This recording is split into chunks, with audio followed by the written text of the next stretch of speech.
Welcome to 1337. Welcome to the future.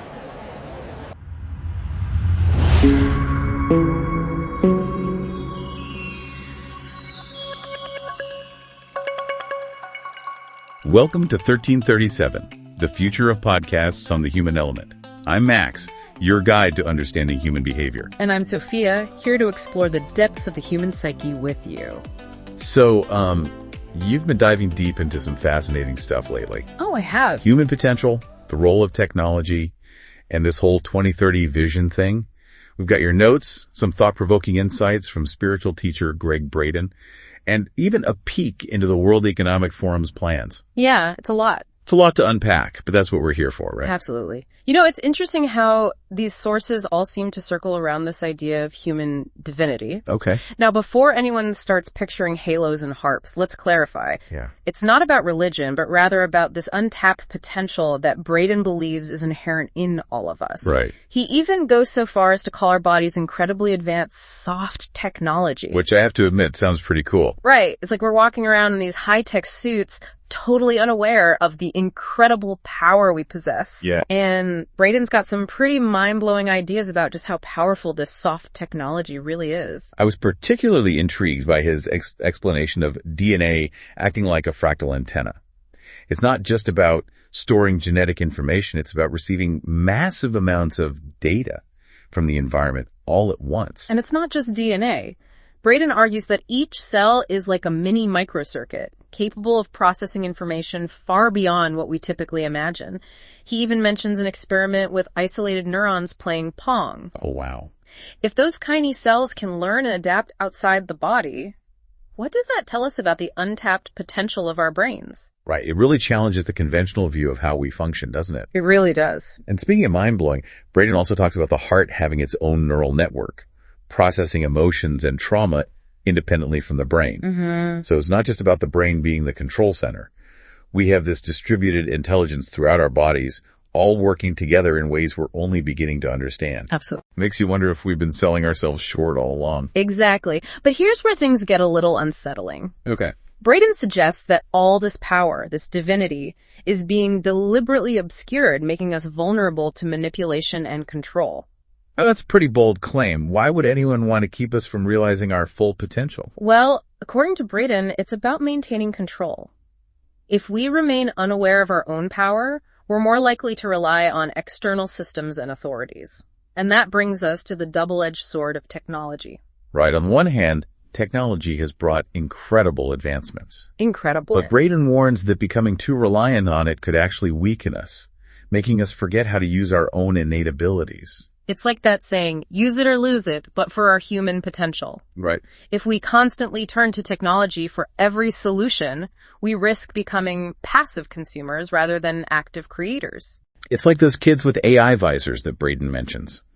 Sure, they might have instant access to information, but they're missing out on the real-life experiences that shape empathy, imagination, and critical thinking. And that lack of real-world interaction could make us emotionally weaker, more isolated, and more dependent on external forces. Right, and then there's the whole transhumanism movement. Yeah. This idea of merging with technology to overcome human limitations. Right. Now, I get the appeal. Who wouldn't want to enhance their abilities?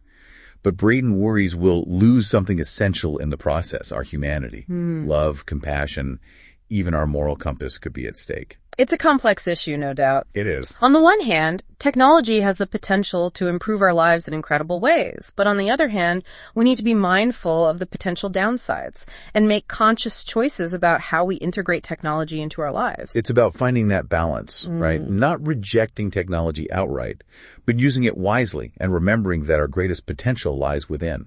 Now, while technology is a huge force shaping our future, there's another significant element we need to consider the global vision for 2030. You provided some interesting notes on the World Economic Forum's plans, and this ties directly into Braden's concerns about control and manipulation. It does. Their goals on the surface sound great. They do. They're aligned with the UN's Sustainable Development Goals, things like zero hunger, quality education, clean energy. Who wouldn't want that? Right. Sounds perfect. But Braden suggests there's a hidden agenda lurking beneath the surface, one that aims to centralize power and control. For instance, He questions their approach to food security. Instead of empowering small, sustainable farms, the focus seems to be on large corporations and GMOs. So they're prioritizing efficiency and control over individual autonomy and biodiversity. And if futurists like Ray Kurzweil are right, by 2030, we could be interacting with human hybrids. Really? People with technology integrated into their bodies. That's wild. It sounds like science fiction, but it raises some serious ethical questions. It does. Braden sees this as part of a larger push to diminish our power and make us dependent on these external systems. He even compares it to Orwell's 1984, which is a pretty chilling thought. It definitely makes you wonder, are we truly progressing towards a better future, or are we sleepwalking into a dystopian nightmare? It's a stark contrast, isn't it? It is. The potential for incredible advancement versus the potential for losing our humanity. Well, hold on. Before you spiral into an existential crisis, there's a silver lining here. Okay. Braden insists we have a choice. We can recognize our inherent divinity and fight for our humanness. Yes. It's not a battle we have to lose. Absolutely. He emphasizes the power of conscious choices, starting with self-love. We need to believe in our worthiness of healing and abundance. He's a big advocate for breathwork and heart-brain coherence techniques to release past trauma and reclaim our emotional power. These practices can help us reconnect with our inner strength and tap into that incredible potential we've been talking about. Absolutely. And surrounding ourselves with supportive people is key. When we're surrounded by those who uplift us and reflect our worth, we are more likely to break free from limiting beliefs and step into our power. Yes, I agree. So it's not about rejecting technology or becoming hermits.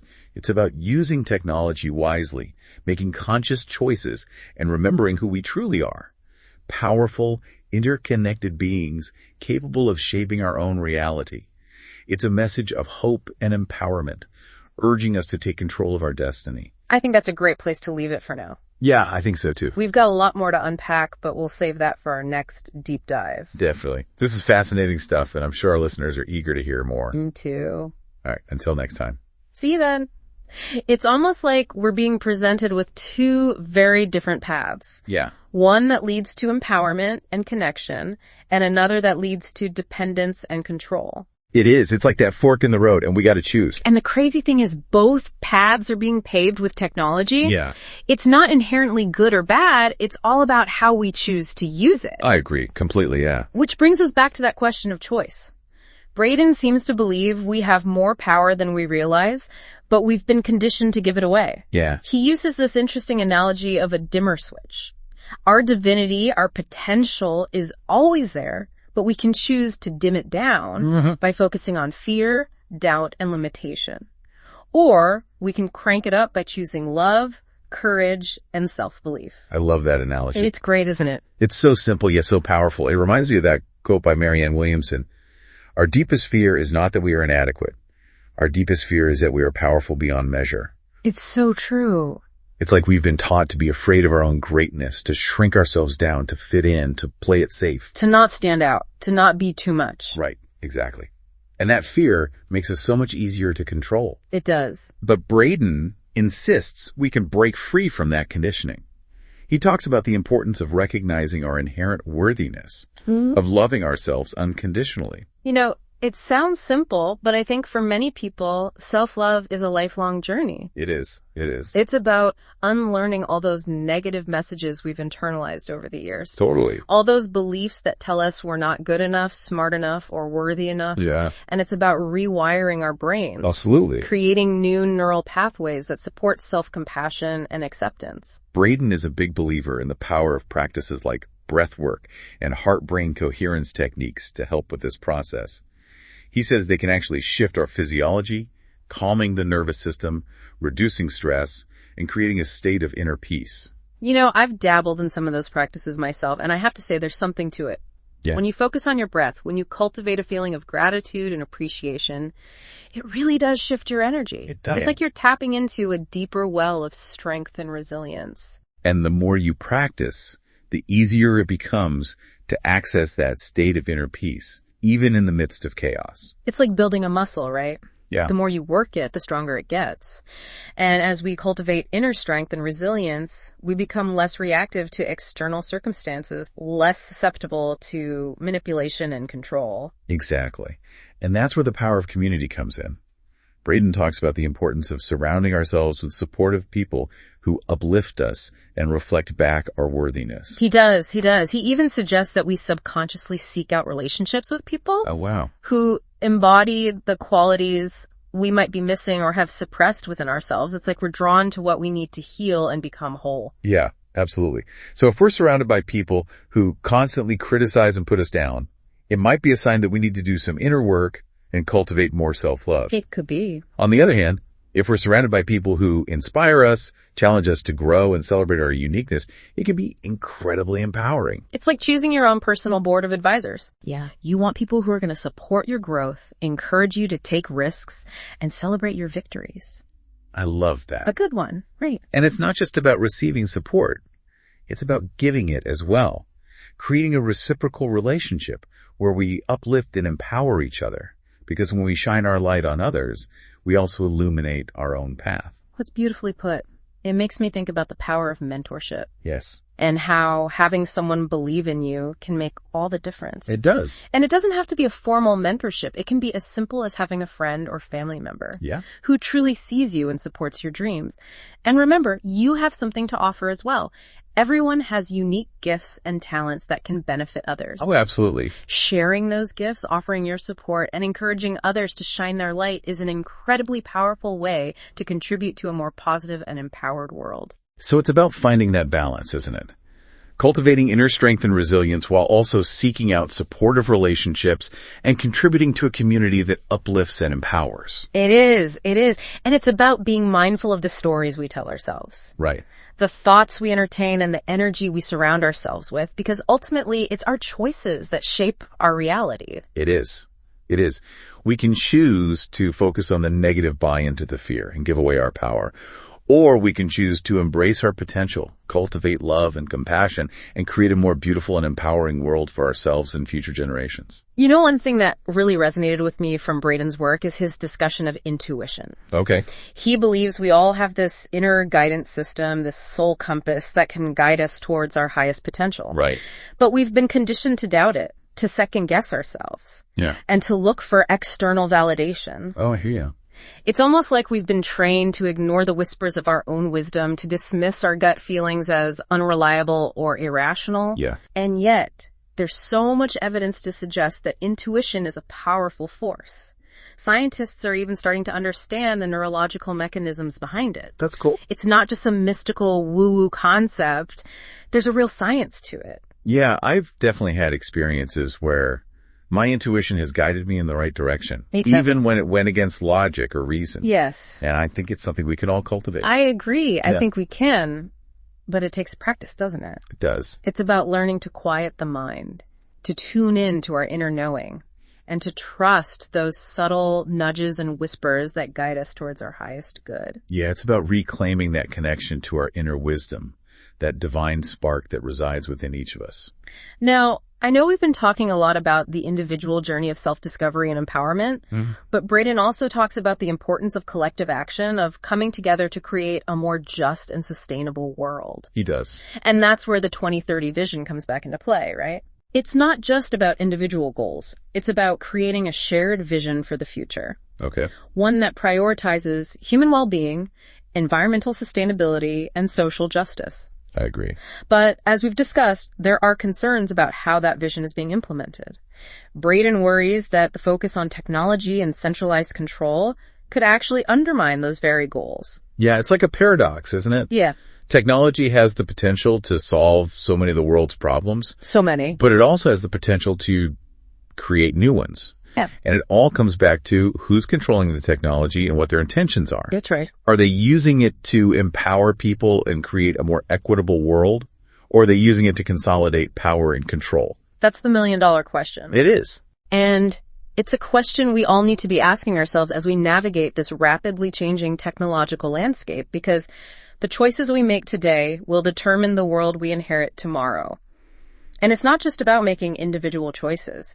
It's about coming together as a collective and demanding that technology be used for the benefit of all, not just the few. Yeah, absolutely. It's about using our voices, our creativity, and our collective power to shape a future that aligns with our values. Now, I know we've covered a lot of ground in this deep dive. We've explored the incredible potential that lies within each of us, the challenges we face in a rapidly changing world, and the importance of making conscious choices that align with our values. We have. But I don't want to leave you feeling overwhelmed or discouraged. No. Because ultimately, Braden's message is one of hope and empowerment. He believes that we have the power to create a better future, both for ourselves and for the planet. He does, and it starts with recognizing our inherent divinity, our worthiness, our interconnectedness. Yes. It's about remembering who we truly are and stepping into our power. I like that. It's about choosing love over fear, courage over complacency, and action over apathy. Because as Braden reminds us, the future is not something we enter. The future is something we create. It is. And that creation starts with each of us, right? It does, yeah. It's not about waiting for some grand plan or a superhero to swoop in and save the day. Well, It's about taking responsibility for our own lives, for the choices we make, and for the impact we have on the world around us. I hear you. It's about remembering that we're not just passive observers. Right. We are active participants in this grand cosmic dance. And every thought, every word, every action sends ripples out into the universe, shaping the reality we experience. You know, one thing that stood out to me from your notes was this question. What if our true potential is far beyond anything we can currently imagine? It's almost like a challenge to dream bigger, to expand our horizons and embrace possibilities we might have previously dismissed as impossible. That's a great point. It's easy to get caught up in the limitations of our current understanding, to assume that what we see is all there is. But Braden's work invites us to consider a much larger perspective, one where human potential is limitless, where we are capable of healing ourselves, transforming our reality, and creating a world that reflects our highest aspirations. It's almost like we've been playing a game with the difficulty setting on easy, and now we're finally realizing that there are all these hidden levels and secret codes waiting to be unlocked. I love that. And the key to unlocking those hidden levels is our consciousness. I agree. It's about becoming aware of our thoughts, our beliefs, and our emotional patterns, and making conscious choices that align with our highest good.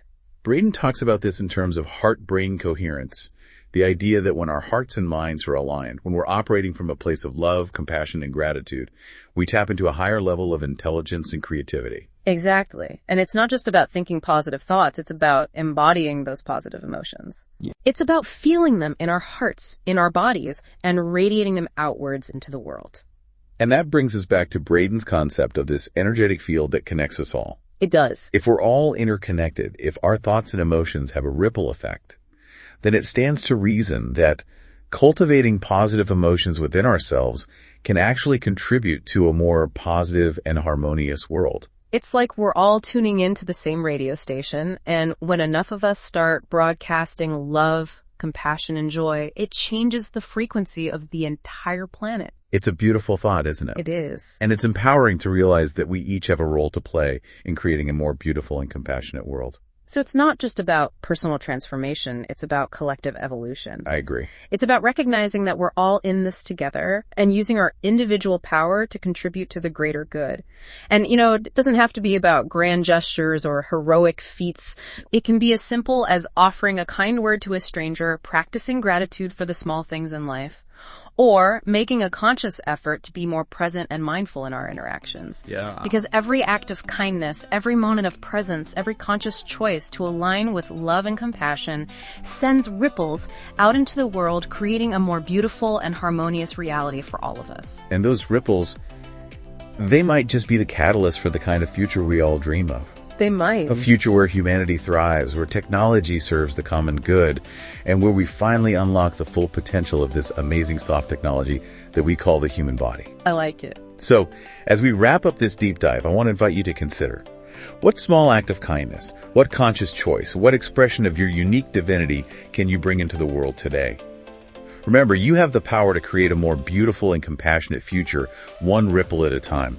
For more insights into the human element, be sure to visit us at 1337podcast.com. Thank you for joining us on the deep dive. See you next time. Strength and honor. I'm Spartacus. Thanks for watching. Tap into 1337podcast.com.